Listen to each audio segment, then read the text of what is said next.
की फॉर्म में रिप्रेजेंट कर सकते हैं, तो फिर ये जो वैल्यू है हमारी पाई की, ये तो फिर रैशनल हो गई, इरेशनल नहीं हुई। तो इस चीज को कैसे करेंगे हम,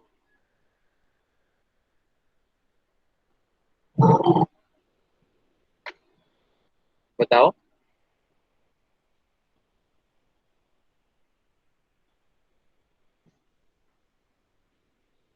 हम्म, किसी ने सोचा इस क्वेश्चन पे? थर्ड क्वेश्चन हमारा।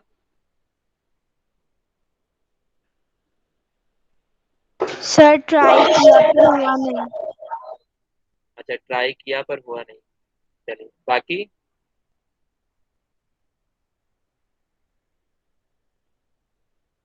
बाकी सबका क्या रिस्पॉन्स है?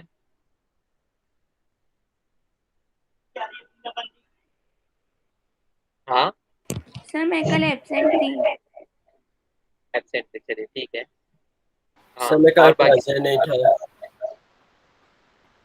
ठीक है, ठीक है। ट्राई किया, ये इरेशनल है, ठीक है।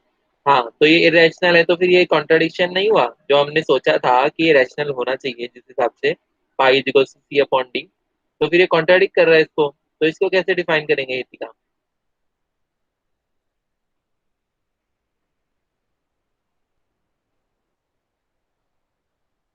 इतिका इस चीज को कैसे डिफाइन करेंगे, सोचिए।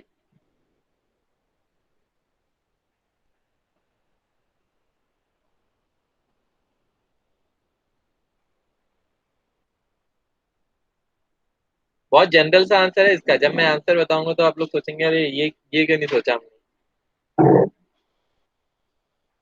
Because नहीं, वो डेसिमल रिपीटिंग नहीं आएगा बच्चे इसका। पाई की जो वैल्यू है कभी डेसिमल रिपीटिंग नहीं आएगा, क्योंकि मैंने क्या बताया था, जो इरेशनल नंबर है उनकी सबसे बड़ी प्रॉपर्टी ये होती है कि वो कैसे आते हैं, वो आते हैं नॉन टर्मिनेटिंग, नॉन रिपीटिंग, ना तो नंबर कहीं पे जाके खत्म होगा ना उसके अंदर रिपीटिशन होगा। देखिए, ये जो क्वेश्चन है हमारा, इसमें क्या है ना, कि जब सर्कल में हम क्या करते हैं, हम स्केल से जब वैल्यू करते हैं ना, स्केल से कोई वैल्यू लेते हैं, ठीक है, तो उसके अंदर एक चीज हमारे पास क्या होती है, ये परफेक्ट वैल्यू नहीं आती, ठीक है, ये अप्रोक्सीमेट वैल्यू आती है। ठीक है, ये जो डायमीटर हम निकाल रहे हैं भले ही, या फिर भले ही हम सरकमफेरेंस अगर नाप के निकालेंगे थ्रेड से या किसी और चीज से, तो हमारे पास क्या आएगी, ये एक हमेशा अप्रोक्सीमेट वैल्यू आती है। ठीक है, ये अप्रोक्स वैल्यू आती है, इसीलिए पाई जो है सी अपॉन डी, यानी रैशनल नंबर की फॉर्म में रिप्रेजेंट किया जा सकता है। अगर ये वैल्यू हम एग्जैक्ट निकाल पाए, ठीक है, अगर ये वैल्यू हम किसी तरीके से एग्जैक्ट निकाल पाए, तो पाई जो है हमारा इरेशनल नंबर ही हमेशा आएगा। इतनी सी बात हमें इसमें समझने की है, ठीक है ना। इतनी सी बात हमें बस इसमें समझने की है कि क्या होता है कि जब हम स्केल से नापते हैं या फिर हम थ्रेड लेके फिर उसके बाद स्केल या किसी और चीज से नापेंगे, तो हमारे पास ये जो वैल्यू आती है वो वैल्यू क्या आती है, अप्रोक्सीमेट वैल्यू आती है। तो इस अप्रोक्सीमेट वैल्यू की वजह से हमें क्या लगता है कि पाई जो है रैशनल है, जबकि पाई रैशनल नहीं है। पाई एक क्या है, इरेशनल नंबर ही है। समझ के बात को सब? यस। ठीक ठीक।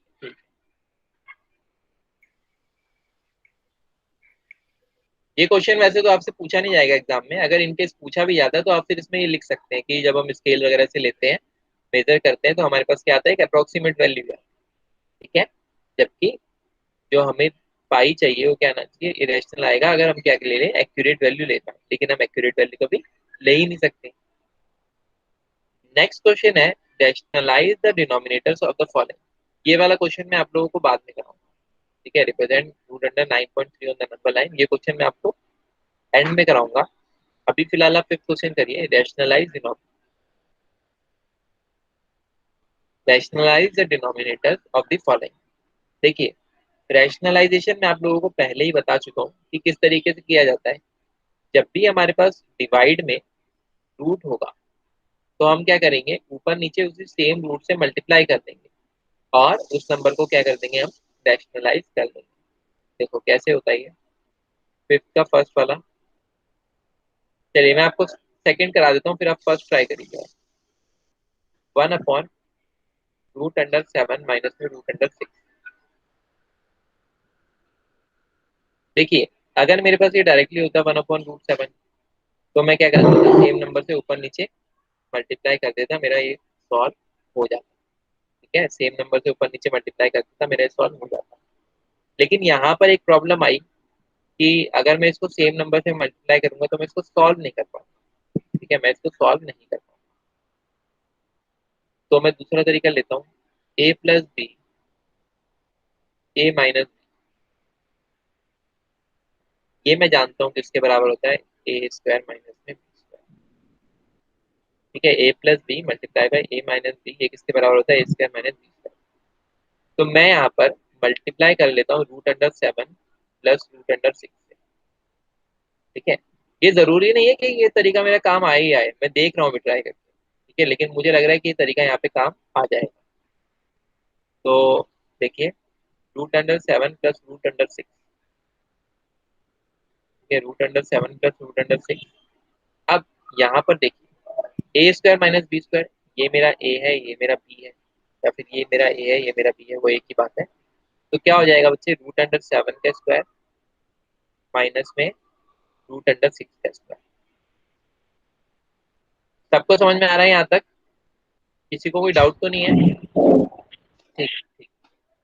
तो देखो, root under 7 plus root under 6, यहाँ देखना, रूट अंडर 7 का स्क्वायर।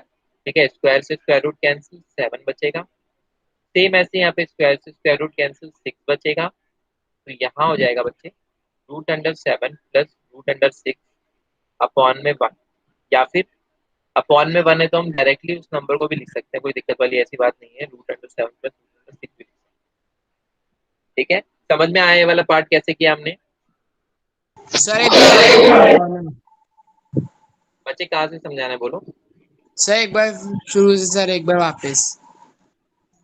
देखो, 1/√7 माइनस में √6 है। ठीक है, अब मैं क्या चाहता हूँ, मैं चाहता हूँ कि ये इधर से मैं रूट खत्म कर दूँ। रूट खत्म करने के लिए मुझे यहाँ पे एक तरीका लग रहा है कि ये मेरा ए माइनस बी बना हुआ है, अगर मैं इसको ए प्लस बी से मल्टीप्लाई कर दूँ। ठीक है, root under 7 minus root under 6 है, मैं इसको root under 7 plus root under 6 से मल्टीप्लाई कर दूँ, तो मेरा नीचे जो है इरेशनल नंबर खत्म हो जाएगा, जो रूट वाला मेरा नंबर है वो खत्म हो जाएगा। तो मैं यही करता हूँ यहाँ पर, मैंने यहाँ पे इसको इससे मल्टीप्लाई किया, ऊपर root under 7 plus root under 6। ठीक है, जब मल्टीप्लाई और डिवाइड करूंगा तो ऊपर नीचे दोनों तरफ हमें यहाँ पे करना पड़ेगा। तो जब इसको किया मैंने, तो ए स्क्वायर माइनस में बी स्क्वायर, रूट अंडर 7 का स्क्वायर माइनस में रूट अंडर 6 का स्क्वायर, ये आ गया मेरे पास 7 माइनस में 6। तो ये हो गया root under 7 plus root under 6 बटे 1, क्योंकि यहाँ पे root under 7 plus root under 6 तो मैंने ऑलरेडी ले लिया था। ठीक है, अब समझ में आ गई बात?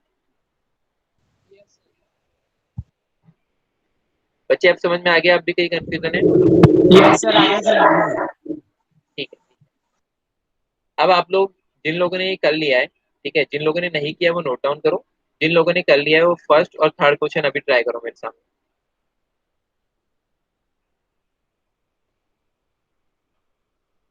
देखो, थर्ड और फोर्थ क्वेश्चन तो मुझे अभी भी लग रहा है कि ए स्क्वायर माइनस बी स्क्वायर वाली प्रॉपर्टी से हो जाएंगे, तो बस वो प्रॉपर्टी बना के देखो आप लोग।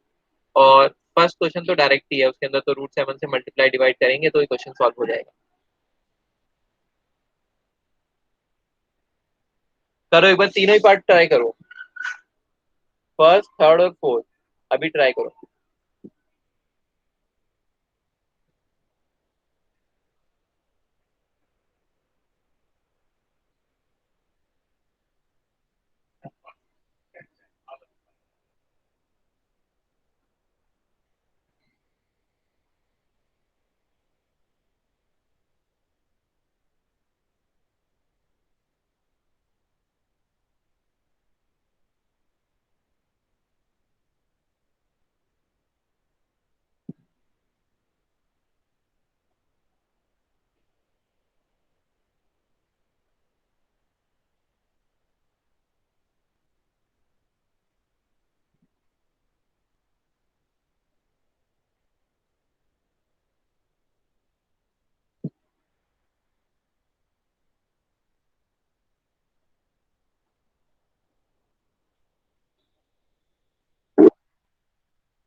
हाँ, दिनांश बोलिए।